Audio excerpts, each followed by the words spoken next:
पुढची सुद्धा महत्त्वाचीच बातमी आहे। सिंधुदुर्गासाठी काँग्रेसकडून रमेश कीर यांचं नाव कुठेतरी चर्चेत असल्याचं पाहायला मिळतंय। यावेळची महत्त्वाची बातमी, नवीन चंद्र बांदिवडेकर यांचा पत्ता कट होण्याची चिन्ह आहेत। सिंधुदुर्गासाठी काँग्रेसकडून रमेश कीर यांच्या नावाची कुठेतरी चर्चा होतीये। नवीन चंद्र बांदिवडेकर यांचा पत्ता यामुळे कट होण्याची शक्यता वर्तवली जाते। याविषयी अधिक माहिती घेऊया आमचे प्रतिनिधी विवेक कुलकर्णी यांच्याकडून। विवेक, का अधिक माहिती या संदर्भात?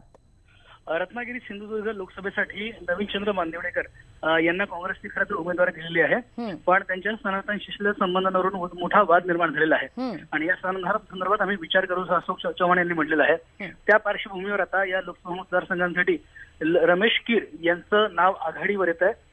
रमेश कीर हे काँग्रेसचे निष्ठावंत कार्यकर्ते आणि जवळपास 15 वर्ष त्यांनी जिल्हाध्यक्षपदाची जबाबदारी सांभाळलेली आहे। तसंच कोकण म्हाडाचं अध्यक्षपद देखील त्यांनी सांभाळलेलं आहे। तसंच त्यांना अनेक सामाजिक संस्थांचा देखील अनुभव आहे आणि भंडारी समाजातील एक लोकप्रिय नेते असे म्हणून त्यांची ओळख आहे। त्यामुळे ज्या चंद्रकांत बांदिवडेकरांना जो विरोध होत आहे त्याच्यावर पर्याय म्हणून या नावाचा अतिशय गांभीर्याने काँग्रेस पक्षात विचार चालतोय आणि कदाचित बांदिवडेकर यांचा पत्ता कट होऊन रमेश कीर हे काँग्रेसचे रत्नागिरी सिंधुदुर्ग या लोकसभा मतदारसंघातले उमेदवार असू शकतात।